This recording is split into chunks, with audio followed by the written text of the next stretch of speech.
Good morning student. आज मैं आपको हेल्थ के बारे में बताऊंगी।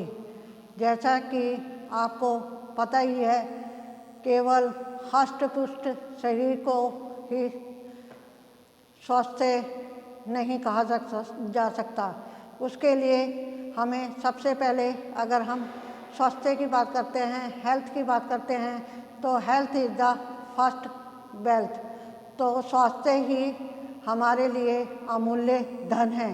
अगर स्वास्थ्य ही नहीं तो हम धन का सदुपयोग या उपयोग नहीं कर सकते।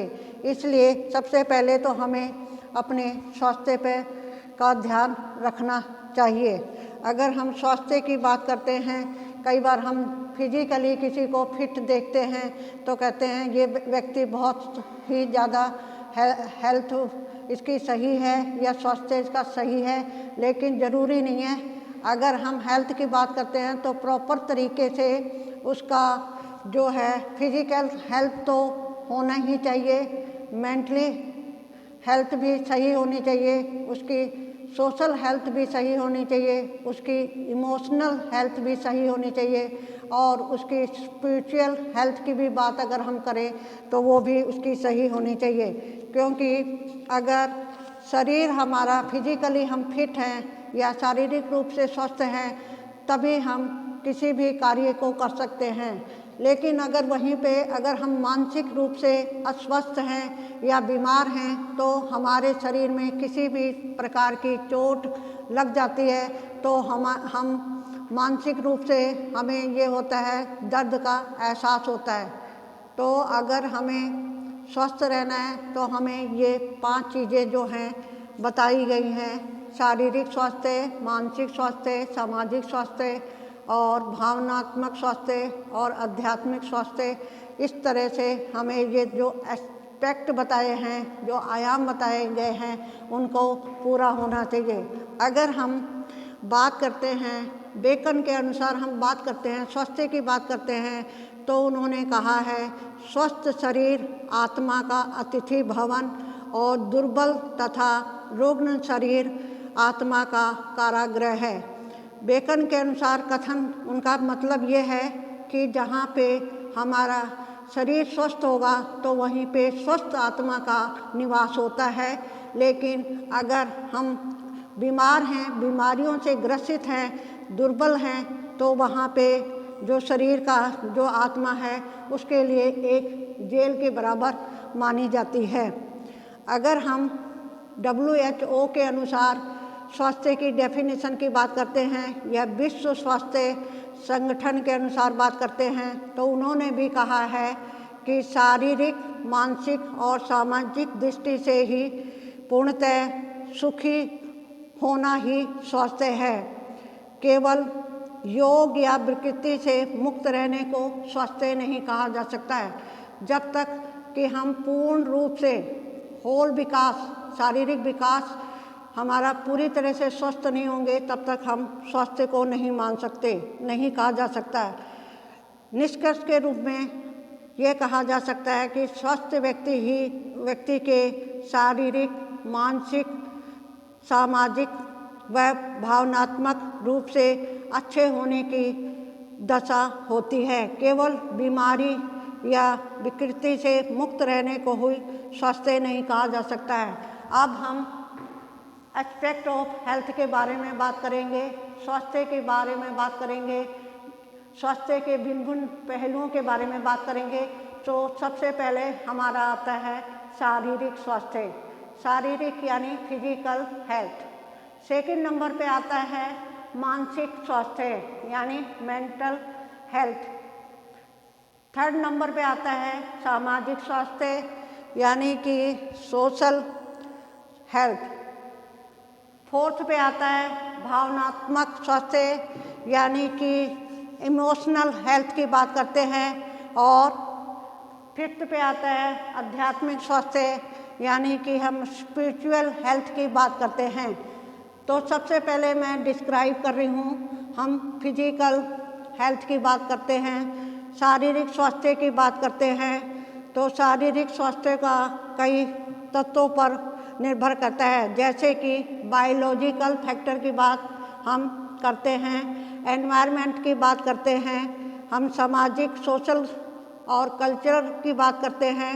तो इससे अच्छा शरीर, कद के अनुसार उचित भार, माप आदि की बात करते हैं। अगर हम एनवायरनमेंट की बात करते हैं तो फिजिकल जो पहाड़ों पे जो होते हैं लोग, वहाँ के जो उनकी फिजिकल ग्रोथ बहुत अधिक नहीं होती है, ज़्यादा लंबे नहीं होते हैं। लेकिन एनवायरनमेंट की बात करते हैं जहाँ पे प्रॉपर तरीके से अगर किसी व्यक्ति को एनवायरनमेंट मिलता है तो उसकी पर्सनैलिटी प्रॉपर तरीके से ग्रोथ हो जाती है। जैसे कि हम बात करते हैं कि उचित वेट होना चाहिए। अगर हम वेट की बात करते हैं, किसी व्यक्ति मेल या फीमेल का वेट की बात करते हैं तो उचित वेट भी होना चाहिए और उसकी चमकदार आँखें होनी चाहिए, साफ त्वचा होनी चाहिए, सुंदर बाल शामिल हों। ये पर्सनैलिटी के ही भाग हैं। अगर हम फिजिकल हेल्थ की बात करते हैं तो फिजिकल हेल्थ हमारे जीवन के लिए सबसे ज़्यादा ज़रूरी है। अच्छा स्वास्थ्य हो तो अच्छा स्वास्थ्य ही होने से ही व्यक्तित्व के पर्सनैलिटी में निखार आता है। पर्सनैलिटी जब हम किसी बंदे को देखते हैं तो कहते हैं, मुंह से निकलता, वाह क्या पर्सनैलिटी है। तो इस तरह से हम फिजिकल ग्रोथ को देखते हैं। लेकिन अगर कोई फिजिकल से प्रॉपर रूप से स्वस्थ हो तो उसको हेल्थ नहीं कहा जा सकता है, उसको स्वस्थ नहीं कहा जा सकता है। उसके लिए प्रॉपर तरीके से उसकी मेंटल हेल्थ का भी होना अनिवार्य होता है, ज़रूरी होता है। इसलिए अब हम मेंटल ग्रोथ की बात करते हैं, मेंटल हेल्थ की बात करते हैं तो शारीरिक स्वास्थ्य मानसिक स्वास्थ्य के बिना अधूरा है। अगर हम शारीरिक रूप से स्वस्थ हैं लेकिन मानसिक रूप से अस्वस्थ हैं तो उसको स्वास्थ्य नहीं कहा जा सकता। जैसे मान लो हमें हमारे शरीर में या हमें सिर दर्द हो रहा है या इस तरह की कुछ बातें सिस्टम दिखाई दे रहे हैं तो हमें मानसिक रूप से हम बेचैन रहते हैं। हमें किसी भी काम में हमारा मन नहीं लगता, दिल नहीं लगता, हम कंसंट्रेट नहीं कर सकते क्योंकि हम मानसिक रूप से अपने आप को अस्वस्थ पाते हैं। इसलिए शारीरिक हेल्थ के साथ साथ मानसिक हेल्थ का भी होना ज़रूरी है। मानसिक स्वास्थ्य से होंगे तभी हम किसी भी काम में फोकस कर सकते हैं, किसी भी काम को हम प्रॉपर तरीके से कर सकते हैं। मानसिक शारीरिक स्वास्थ्य के साथ ही दोनों का कोरिलेशन या सहसंबंध बताया जाता है। मानसिक व शारीरिक स्वास्थ्य ये एक दूसरे को प्रभावित करते हैं। कई बार मानसिक स्वास्थ्य व्यक्ति के इमोशन भावों को समझने में असमर्थ होता है। मानसिक रूप से यह व्यक्ति स्वस्थ होता है जो स्वयं को सुरक्षित और सुव्यवस्थित महसूस करता है। इसलिए जब हम मानसिक रूप से भी स्वस्थ होंगे तो जो हमारी इमोशन है वो जो हमारी फीलिंग है वो हमें मिलेगी। अगर मान लो किसी व्यक्ति में कोई ऐसी जगह पे जाता है जहाँ पर मतलब किसी का निधन हो गया, अगर वो मानसिक रूप से स्वस्थ नहीं है तो उसको वहाँ पे जाके कोई भी किसी प्रकार की फीलिंग नहीं होगी।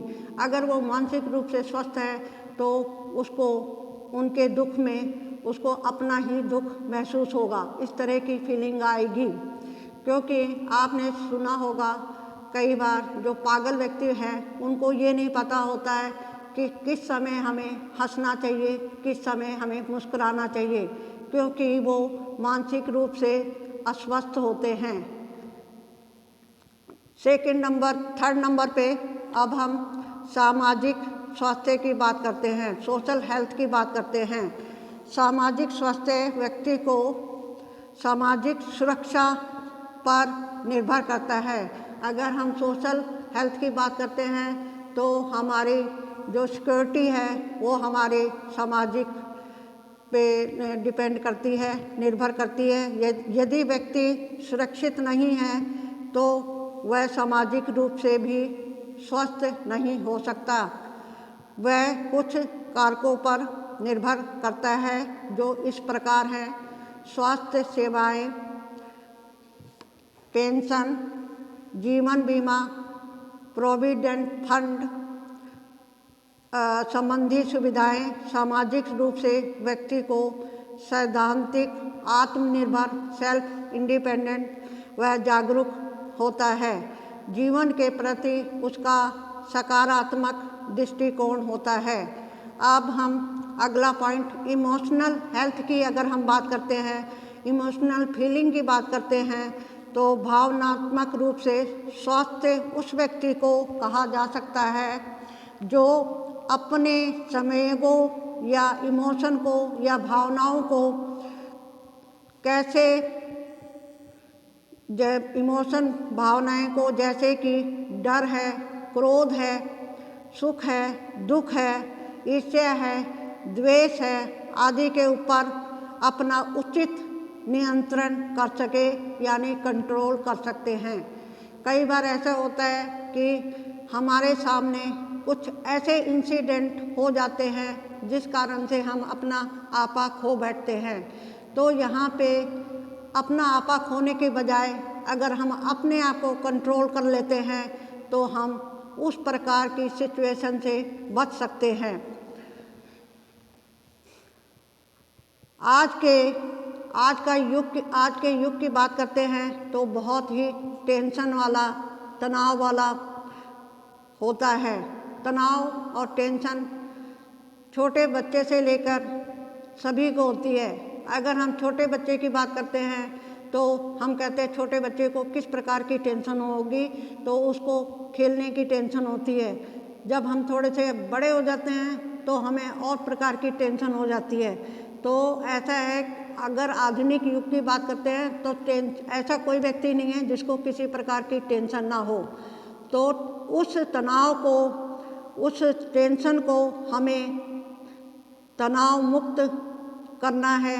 जीवन में भावात्मक रूप से स्वस्थ होने के लिए अति आवश्यक है। अगर हम अपने तनाव को या टेंशन को दूर कर सकते हैं उसके लिए ज़रूरी है कि हम मेडिटेशन या योगा वगैरह करें। उसके द्वारा हम अपने इमोशन पे भी कंट्रोल कर सकते हैं। फिफ्थ है फिर आध्यात्मिक स्वास्थ्य, स्पिरिचुअल हेल्थ। अगर हम आध्यात्मिक स्वास्थ्य का अर्थ है कि व्यक्ति का अपने मन पे नियंत्रण होना, व्यक्ति का अपने माइंड पर कंट्रोल होना। आज के दबाव व तनाव युक्त जीवन में आध्यात्मिक स्वास्थ्य का होना भी नितांत आवश्यक है। उसके बिना व्यक्ति को मोरल वैल्यू या नैतिक मूल्य की बात हम करते हैं तो उसका होना भी ज़रूरी होता है। अगर हम इम्पोर्टेंस ऑफ हेल्थ की बात करते हैं, स्वास्थ्य का महत्व की बात करते हैं, तो स्वास्थ्य प्रत्येक व्यक्ति के लिए ज़रूरी है। अतः ये कहा गया है कि स्वास्थ्य ही धन है, हेल्थ इज वेल्थ।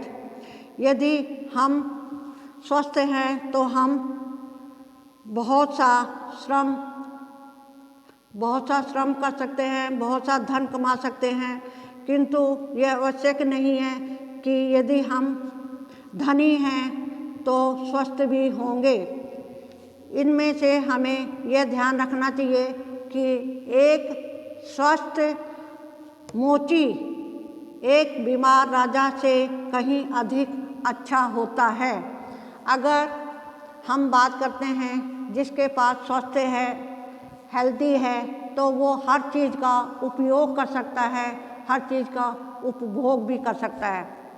अगर हम बात करते हैं हल की बात करते हैं, हल का कथन है कि 1 औंस स्वास्थ्य को 1 टन खाद के बदले खरीदना कहीं अधिक मूल्यवान है, क्योंकि वह मन की सबसे प्राचीन तथा मूल्यवान किस्म है। स्वास्थ्य